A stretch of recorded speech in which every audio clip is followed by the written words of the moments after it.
క్రీస్తునందు చాలా ఆశీర్వాదాలు ఉన్నాయి. ఆయన చాలా ఆశీర్వాదానికి కర్త. నన్ను ప్రేమించే వారిని ఆస్తికి కర్తగా చేస్తా అంటే డబ్బుకి కర్తగా చేస్తాడు అనుకుంటారు చాలామంది. నీ స్వాస్యం, నీ ఆస్తి ఆత్మీయత, పరిశుద్ధత, ప్రేమ, అభిషేకం, వరములు, ఫలములు, దేవుని స్వభావం, దేవుని మనస్సు. ఇహలోక పరంగా కూడా నువ్వు దరిద్రతలో ఉంటానికి దేవుని నేను పిలవలే. చాలామంది మాట్లాడే మాటలు ఇవే కదండి, మేము పేదోళ్ళమండి, దిక్కు లేని వాళ్ళమండి, ఏదో చిన్న జీతం అండి. ఇవన్నీ వాక్య మెచ్యూరిటీ లేని వాళ్ళు మాట్లాడే మాటలు. ధనవంతుడైన యేసయ్య ఆ యొక్క సిలువలో మరణించి దరిద్రుడైందంటే మనందరినీ ధనవంతులుగా చేయటానికి. నువ్వు ఆయన ఆశీర్వాదాన్ని యాక్సెప్ట్ చేయనంతకాలం నువ్వు దరిద్రతే ఉంటుందండి. నువ్వు ఆయన బ్లెస్సింగ్ని తీసుకోనంతకాలం రోగమే ఉంటుంది నీకు. కానీ దేవుడు మనల్ని పిలిచాడు. మీరు ఆశీర్వాదానికి వారసులవుటకు పిలువబడ్డారు అన్నాడు. మన హక్కే ఆశీర్వాదం.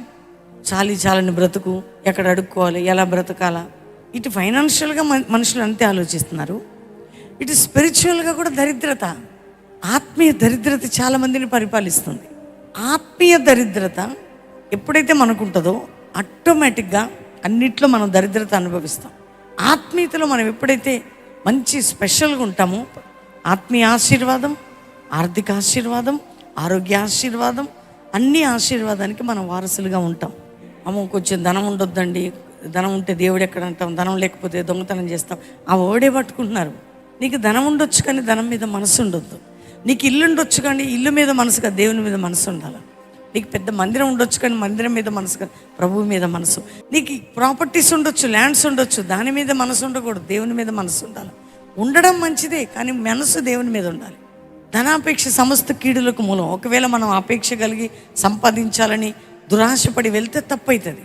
దేవుడు ఏం చెప్పాడంటే, మీరు ఆశీర్వాదానికి వారసులుగా పిలువబడ్డారు గనుక కీడునకు ప్రతి కీడు, దూషణకు ప్రతి దూషణ చేయకుండా దీవించుడని బైబిల్ చెప్తుంది. ఇక్కడే మనం ఫెయిల్ అయిపోతున్నాం.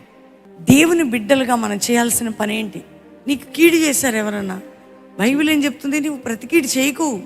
కీడు చేసిన వారికి మేలు చేయంటుంది కానీ కీడు చేసిన వారికి కీడు చేయమని చెప్పట్లే.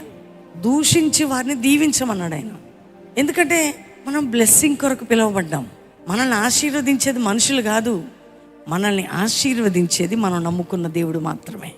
ఆయన మనల్ని ఆశీర్వదించాలని, ఆయన మనల్ని వారసులుగా పిలిస్తే నోరు జారి ఎందుకు పోగొట్టుకోవాలా?